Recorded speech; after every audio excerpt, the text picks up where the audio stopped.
Sentença homologatória de acordo e vício de vontade. É sobre este tema que eu vou trazer para vocês aqui uma decisão do TST do seu informativo número 303. O reclamante fez um acordo na Justiça do Trabalho e posteriormente ingressou com uma ação rescisória pedindo para rescindir aquela decisão que homologou o seu acordo.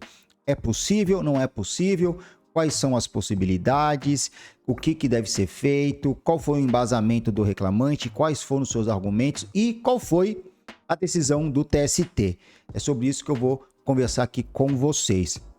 Meu nome é Humberto, eu sou procurador do município e aqui neste canal nós falamos sobre direito material e processual do trabalho, eu faço comentários sobre os informativos do TST, faço comentários sobre as súmulas do TST, súmulas vinculantes do STF e muitas outras decisões que impactam o nosso cotidiano.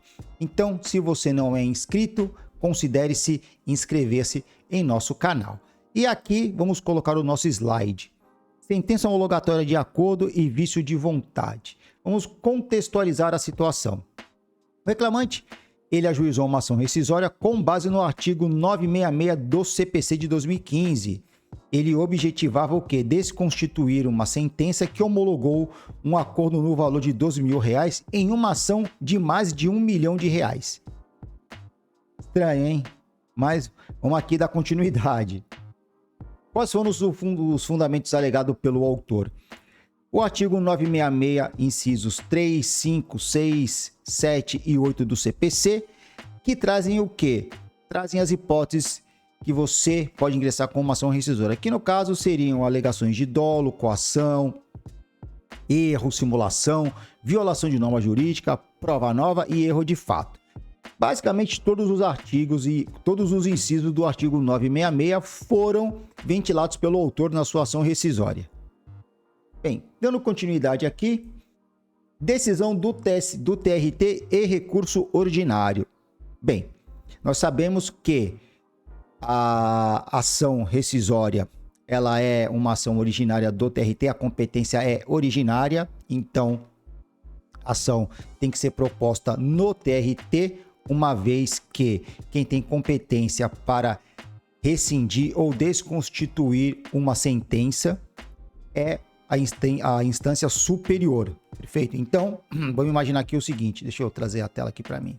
Então, eu ingressei com uma reclamação trabalhista, teve uma sentença, não teve recurso e a sentença foi julgada procedente ou improcedente, enfim. E daí eu precisei ingressar com uma ação rescisória para desconstituir aquela sentença, porque eu, dentro das minhas convicções, alguma situação caberia à propositora de uma ação rescisória. Neste caso, a ação rescisória tem que ser proposta onde? Sentença de primeira instância, juízo de primeira instância, eu apresento a minha ação rescisória no TRT. Se eu quero desconstituir um acórdão, eu tenho que propor a ação rescisória no TST. Perfeito? Então, basicamente, a competência da ação rescisória é sempre a instância superior, dependendo, ou o TRT ou o TST, dependendo se eu quero desconstituir um acórdão ou uma sentença de primeira instância. Bom, aqui no município nós apresentamos diversas ações rescisórias há um tempo atrás, porque houve aí uma violação de uma súmula vinculante do TST, que é a súmula de número 37 do do STF. E aí eu acabei adiantando o meu raciocínio. E em uma delas, o acórdão, nós, na primeira instância, nós havíamos logrado êxito. Na segunda instância, quem logrou êxito no recurso ordinário foi o reclamante. Não houve interposição de recurso. E antes de decorrer o prazo da ação rescisória, nós ingressamos com a ação rescisória, mas nós precisávamos desconstituir o quê? O acórdão, que julgou procedente a reclamação trabalhista. Então nós opomos, na verdade, né? Nós propomos a ação rescisória no TST. Tá? Então a ordem é essa, perfeito? E aqui eu estou resumindo rapidamente para vocês. Pois bem, no TRT, a ação foi julgada improcedente, ação rescisória. O autor interpôs o recurso ordinário, houve apresentação de contrarrazões e o Ministério Público do Trabalho não se manifestou, porque geralmente o Ministério Público, em algumas causas, eles são intimados para apresentar alguma manifestação e geralmente eles informam que não tem interesse no processo porque não tem direitos os quais eles são responsáveis por tutelar. Bem, argumentos do autor no recurso. Primeiro deles, afirmou ser semi-analfabeto e que foi enganado ao assinar o acordo.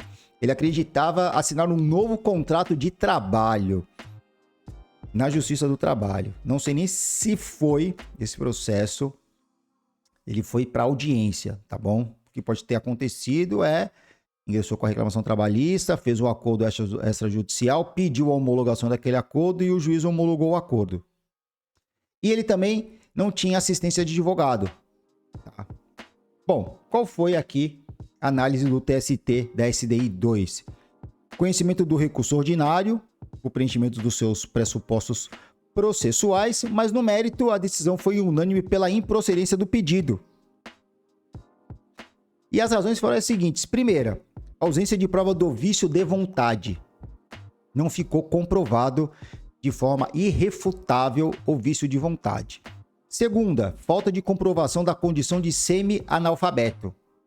Não havia nada que comprovasse que ele fosse semi-analfabeto.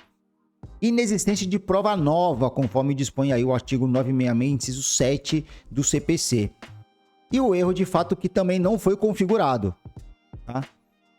Bem, jurisprudência que foi aplicada foi a OJ 154 da SDI 2 e a súmula 403 do TST, que só cabe ação rescisória contra acordo homologado por vício de vontade. Perfeito? Esse é o entendimento do TST. Os precedentes reiterados do próprio Tribunal Superior do Trabalho afastam a pretensão de rescisão por simples arrependimento, que foi o que aconteceu nesse caso. Ele se arrependeu. Achou que tinha direito a 1 milhão, ingressou com uma ação de 1 milhão, a empresa foi lá, fez um acordo, ele aceitou um acordo e encerrou o processo. E olha só o argumento aqui, a fundamentação do relator. A falta de assistência do advogado constituído por ocasião da celebração do acordo é, de fato, um ponto de fragilidade na conciliação levada a efeito.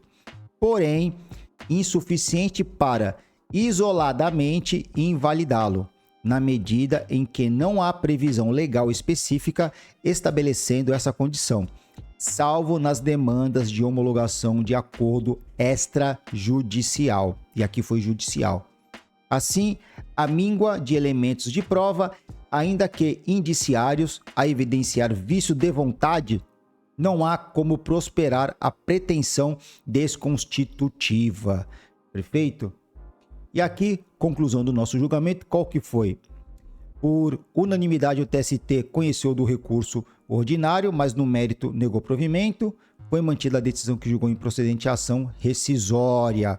E aí está o número aqui do processo, para quem tiver interesse em acessar aí o acórdão e poder estudar um pouquinho melhor este tema, tá bom? Então, gente, olha só. Teve um caso que eu tive no meu escritório, que eu fazia, né? Sempre fiz reclamada, como todos vocês já estão cansados de saberem. Para quem está acessando agora meu vídeo, eu sempre fui advogado de reclamada. E hoje ainda continuo sendo advogado de reclamada, só que do município. Então vejam, eu fazia, né, a parte trabalhista de uma empresa e lá realmente tinham várias reclamações trabalhistas. Não era nenhuma nem duas. Eram umas. Praticamente a gente tinha aí audiência que quase que toda semana, pelo menos uma audiência por semana eu tinha. Pois bem, recebemos uma reclamação trabalhista e aí eu com o responsável, né, da empresa conversamos e achamos por bem formalizar um acordo. Tá? E nós formalizamos o acordo. Tá? Só que nós não fomos na audiência, nós até pedimos uma audiência para poder homologar o acordo, porque o meu cliente resolveu chamar o advogado, ele tinha advogado na época e tentou formalizar um acordo. Eu falei, tudo bem. Eu entrei em contato e tal. Enfim, fomos lá e formalizamos o acordo. Ele com o advogado. Formalizamos o acordo e peticionamos. Ele assinou, eu assinei, o advogado dele assinou. Meu cliente também assinou como representante da empresa, né, sócio.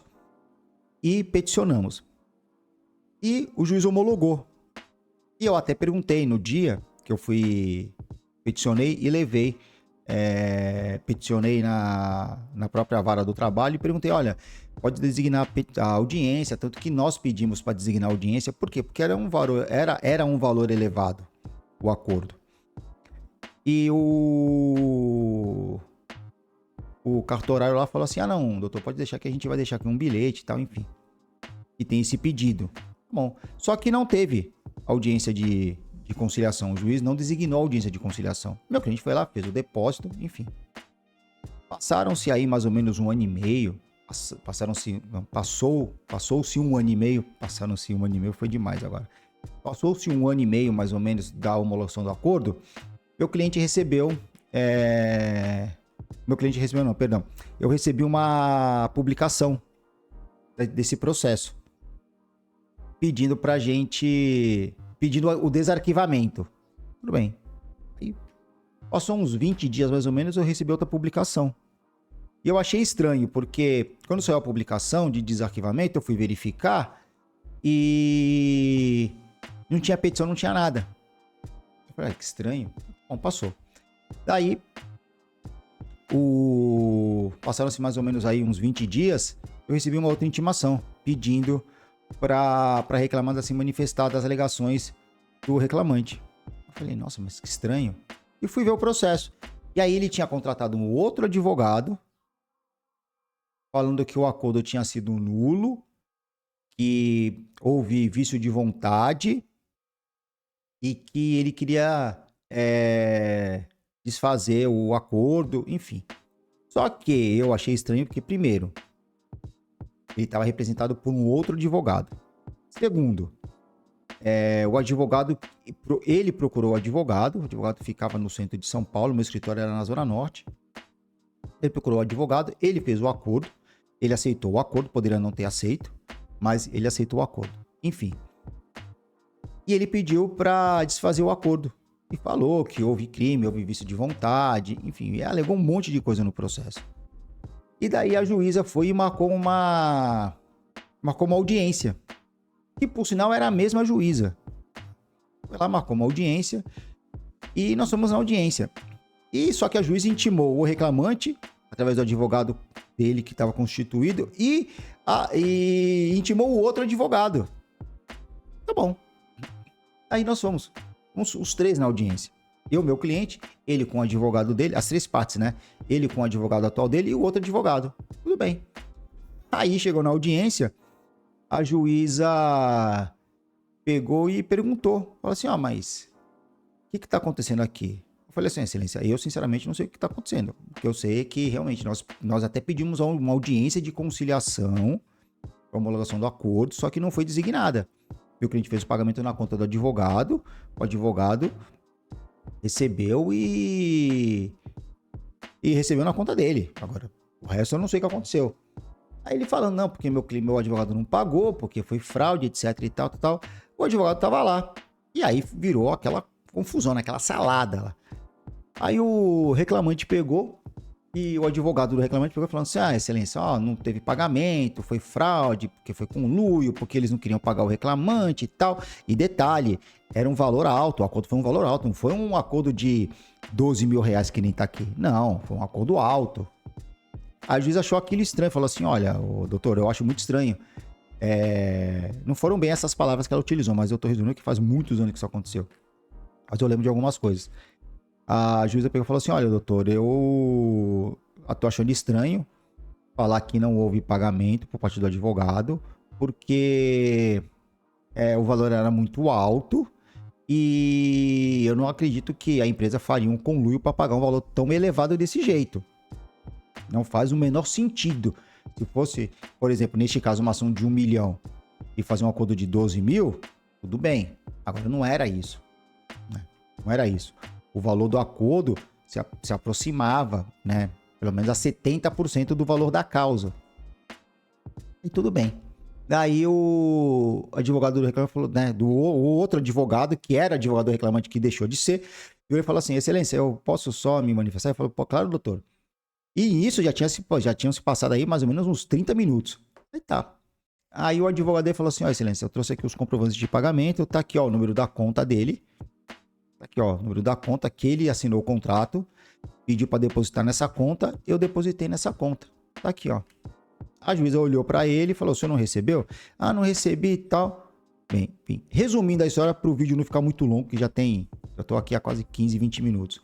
A juíza pediu expedição de ofício para o banco. Depois de 3 meses, né? Depois da data da expedição, depois de 3 meses, vieram os comprovantes. O dinheiro tinha sido depositado na conta dele. Só que ele que não tinha visto. E eu acho muito difícil, porque o valor não foi um valor, não tô falando de 10, 12, 15 mil reais, não. Tô falando um valor um pouquinho mais alto. Bem mais alto. Umas 10 vezes mais alto que isso. Enfim, resultado. Não conseguiu desconstituir o acordo, porque primeiro não utilizou do meio correto. E segundo, mesmo que tivesse utilizado a ação correta, que seria uma ação rescisória, não teria comprovado o quê? O vício de vontade. Então, resumindo, eu não sei como que a juíza não aplicou uma litigância de má-fé em cima dele. Sinceramente, eu não sei. Acho que ela ficou até com pena, porque fez movimentar todo o aparato judicial para nada, né? Quer dizer, 5 pessoas numa sala de audiência. Eu com o meu cliente, ele com o advogado atual dele e o outro advogado que tinha sido desconstituído do processo. Sabe, sei lá Deus por quê, né? Enfim. Então, gente, o que eu tinha para falar para vocês é isso. Aqui são casos que a gente acaba lembrando aí quando vai fazendo o vídeo, a gente vai lembrando e a gente vai passando aqui para vocês alguns casos que só acontecem no dia a dia da Justiça do Trabalho. Perfeito? Não se esqueçam de acessar aí o meu guia prático da audiência de instrução trabalhista. Nele eu explico para vocês como fazer uma audiência trabalhista, as perguntas que vocês podem fazer, como vocês vão se comportar, como vocês vão se preparar para uma audiência de instrução trabalhista e também o meu checklist gratuito da preparação da audiência trabalhista. É um checklist que você vai saber como fazer questionamentos para testemunha, como a ordem dos documentos que vocês têm que arrumar. É muito bom esse checklist, tá? É de forma gratuita e o meu guia prático, o link tá aqui na descrição desse vídeo. Eu vou ficando por aqui. Se você não é inscrito, se inscreva. Se você já é inscrito, curta, comente e compartilhe os nossos conteúdos. Forte abraço e até o próximo vídeo.